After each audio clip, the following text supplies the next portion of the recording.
And this week's BlizzPro Weekly, major arena changes coming to WoW patch 5.4, Blizzard fan sites get to hang out on Blizzard campus and come back with lots of news, results of the MLG Spring Championships, and the Beard gets angry about sexism in gaming.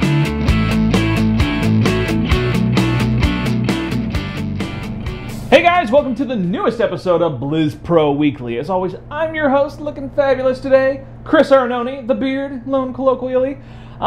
First off, let's talk a little bit about San Diego Comic-Con, alright? It's coming up once again, July 18th.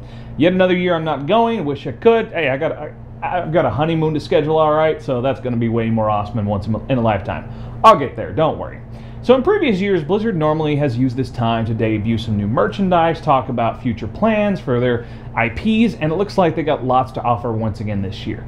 So if you're one of those lucky ones that managed to get a ticket before they sold out, make sure to swing by Hall A, booth 115. That's where Blizzard's going to be. We're going to have all kinds of cool exclusive stuff, such as things like exclusive color schemes of existing things, some exclusive items that you can't get commercially anywhere else. So go check that out.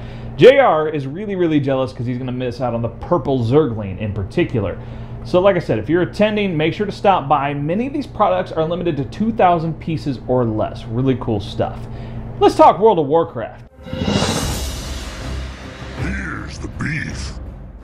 So first off, Blizzard is making some big changes to the arena structure of their big MMO, coming up with patch 5.4. So competition, right now, competition is limited to realms within your battle group, and your ability to participate in the arena system requires having a static team with friends on the same realm. Well, with patch 5.4, one of the first things you'll notice is you no longer need this static team to participate in arena. Instead, queuing will work much like it does for rated battlegrounds. You can queue for an arena battle in a party of the appropriate size, like 2-on-2, 3-on-3, 5-on-5, and your opponents will be selected based on your average match-making rating of your party. And you'll still gain and lose personal rating based on your wins and losses like you did before, but your conquest point cap will now be based on your personal rating. Pretty cool, right? Now, the rating requirements to purchase items will also not be based on your own personal rating as opposed to your team rating as it has been in the past. Now, some advantages to this new system. It's a little convoluted there. First off, you'll no longer need to worry about invitations, joining, or leaving an arena team. You can now play who you want when you want. Number 3, you'll be able to join a cross-realm group and queue for arena matches with your friends from other realms. And finally, the arena ladder will no longer be sorted according to battle group. Arenas will now be region-wide. So no longer shrouded in mystery, the legendary item for completing Raytheon's quest in 5.4 will be a cloak. Get it? Shroud, cloak? Hey, I don't write all this stuff. As no doubt many suspected, the champion will work with Raytheon to upgrade the cloak received in patch 5.3 to a legendary version. Now, the wording to the achievement Judgment of Black Prince has been updated to include the lines, work with Raytheon to complete your legendary quality cloak, which would seem to, end any possible further debate. Now, we have learned this week that the legendary cloaks will give you access to a new world boss on the Timeless Isle called Ordos, which will drop more raid level gear for your characters. There's still no word whether this will be a separate legendary item that drops from the raid. This is the first time, though, that WoW has a legendary item other than a weapon. And not too surprisingly, several players are really up in arms about it. It seems a lot of people just turn off their ability to see their cloaks on their characters in the preference setting. So unless there's some kind of really cool, awesome effect or something, it's doubtful this is going to be really popular. It's going to be invisible. However, Blizzard has done some pretty cool stuff with their legendary items in the game. So we'll have to see what this looks like and what it, the visual aspect of it to see if people maybe are just going to be like, well, that's so awesome, I'm just going to turn it back on. It's doubtful that they would throw legendary status on something without it being something that players will really want to seek out for years to come like they have in the past with their legendary items. Now, last week, Blizzard held a fan site mixer where they invited 5 fan sites per game, talking World of Warcraft, Diablo III, and Hearthstone being represented, so not all their games. And this was mostly a way for Blizzard to get some feedback from their fan sites and to talk with them and work with them on how they can improve the fan site program, how each team got some time with the developers in the different respective games and got some exclusive information. Now, our own JR went to this event. They sent him out there, but we were technically invited by the Hearthstone team, so we're going to talk more about that in the Hearthstone section. However, we do have some news that came out about WoW in this whole fansite mixer. Now, the coolest thing was talking about the Timeless Isle. We already talked about the world boss that will be there, but the Timeless Isle is all about discovery and exploration. It's meant to feel like you're one of the first people that ever set foot there, so there's no breadcrumb quest sending you there or a main daily hub telling you what to do. Instead of those daily quests, there will be world bosses, a pet tournament, and many discovery-based random events. The Timeless Isle was described as a farewell to Pandaria. All the characters you've been touring are adventuring over to that isle.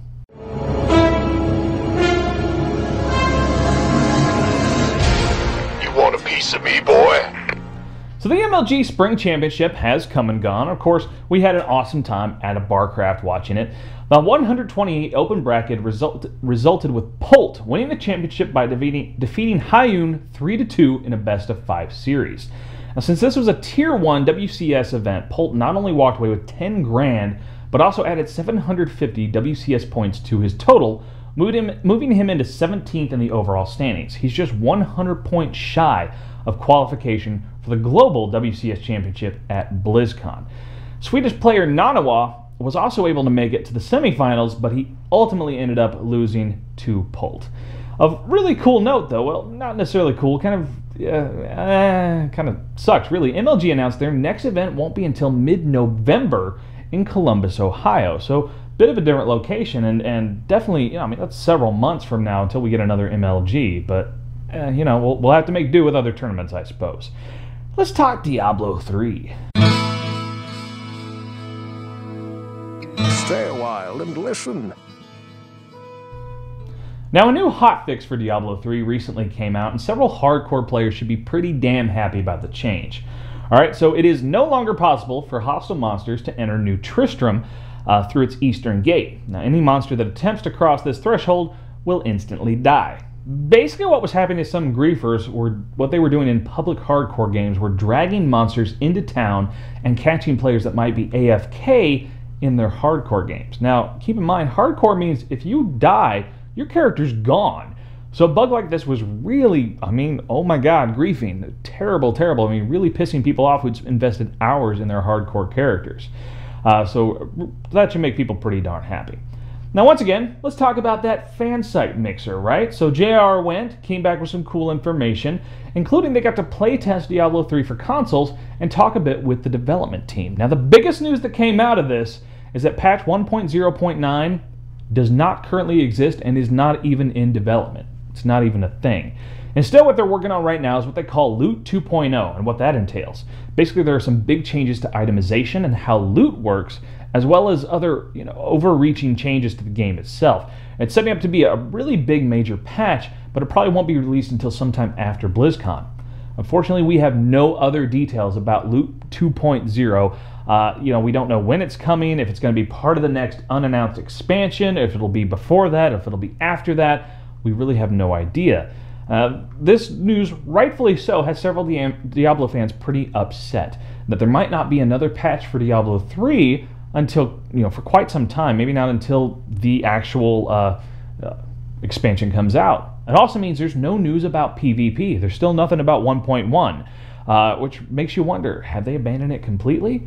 Now, if you don't already listen, you should definitely check out our official podcast, Twizcast. They have an interview coming up next week, or possibly the week after, with the Diablo 3 developers. So if you have any questions that you would like them to ask, please throw them down in the show notes right here. Comment on this video, and our Twizcast guys will be sure to read those and maybe include some of those into their big interview.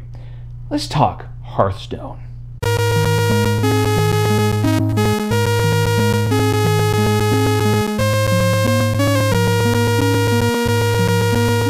So as I said earlier, JR went to the fan site mixer, and he was actually invited by the Hearthstone team, so we got some really cool stuff there. He spent a couple hours getting ready to play the game and ended up playing it, and he went 8-0 after playing both the AI and some Blizzard employees. According to him, someone got a little pissed off that he actually beat them all. It was a pretty good time.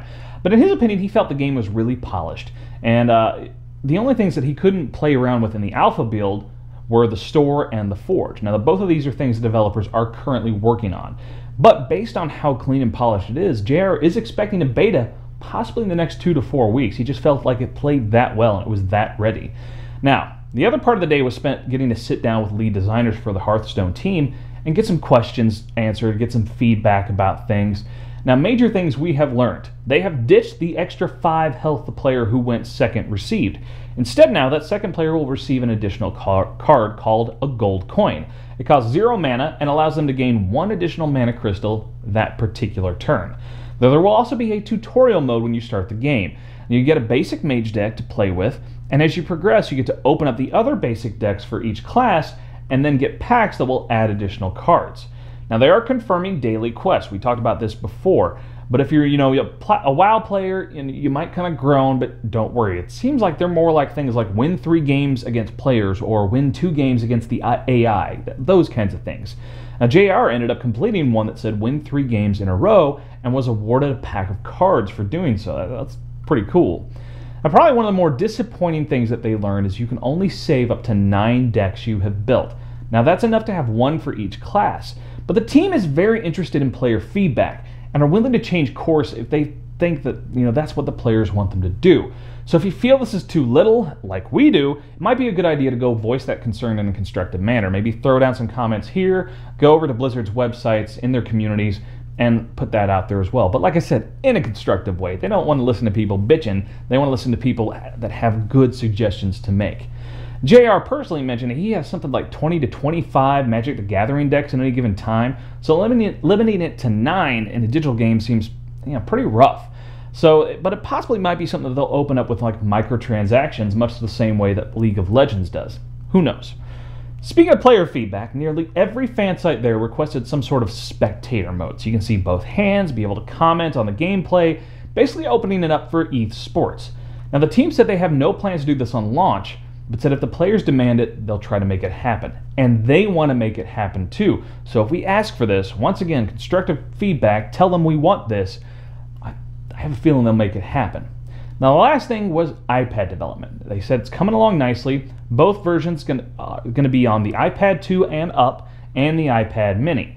Now, what they're working toward on launch is that your cards will be available on your account. So it won't matter if you're logged on PC or iPad, you can freely switch back and forth and still be on the same account, the same cards, the same decks, all that stuff, which I think is, that's really important. I know personally I've been playing that Marvel's Avengers Alliance, and there's like an iPhone version and the Facebook version, and there the twain shall meet. So I don't want to, start over, so I only play one. Now, if you want to read more, there's a big fat developer Q&A over on BlizzPro.com, big long post detailing everything that JR found out at this awesome event. Now, as far as his first impressions go, he went into the game expecting a lot of great things, and he came away with his expectations exceeded. Currently, he's been playing Scrolls and Duels of the Planeswalker 2014, just trying to, keep from withdrawal. He's trying to, build up for Hearthstone. He's so excited, but he also feels like the UI for Hearthstone is just so superior to both of those, and the gameplay is really fast-paced and fun. Plus, there's like different strategies that you can take, and the game rewards you much more based on skill as opposed to owning rare, legendary-style cards. And he's missing the game just from what little he got to play, and he really can't wait for that beta. I tell you what, I'm right there with him. All right, enough Hearthstone. Let's talk BlizzPro Bitch Session.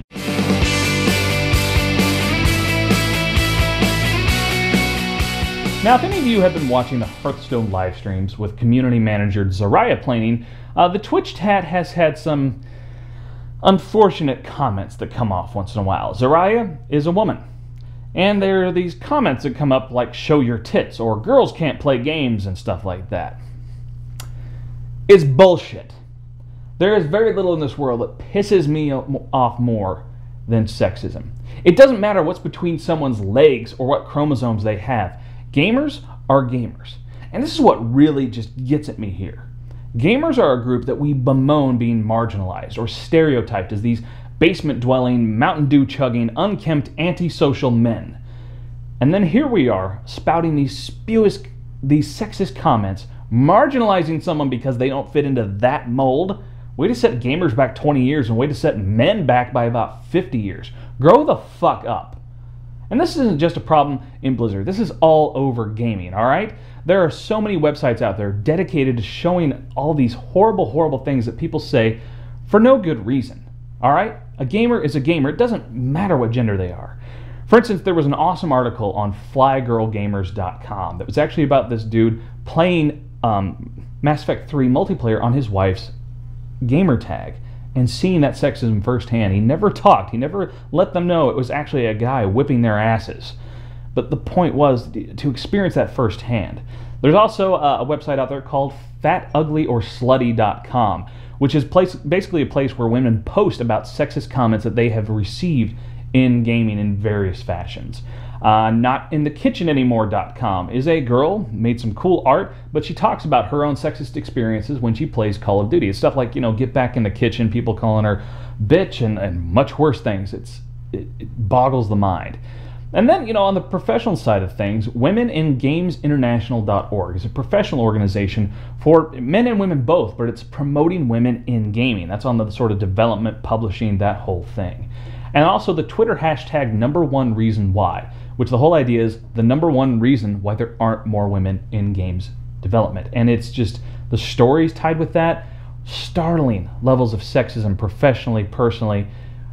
I don't get it. Just because it's a woman, somehow they're not as good, they don't belong in this world. We love this thing called video games, all right? And so shouldn't we all love it together and love that more and more people are playing? And instead you judge someone just because they have boobs? They're somehow not as good because of that? That's sick. That doesn't even register in my brain correctly, all right? Maybe it's because of my mom. She had to be a single mother for a while. She was the parent. And she kicked my former stepdad, his ass to the curb quicker than you can say asshole. All right? My fiance is a strong, independent woman. I tend to be around women who are strong and independent. They are artists. They work. They have opinions. They vote. They are brilliant.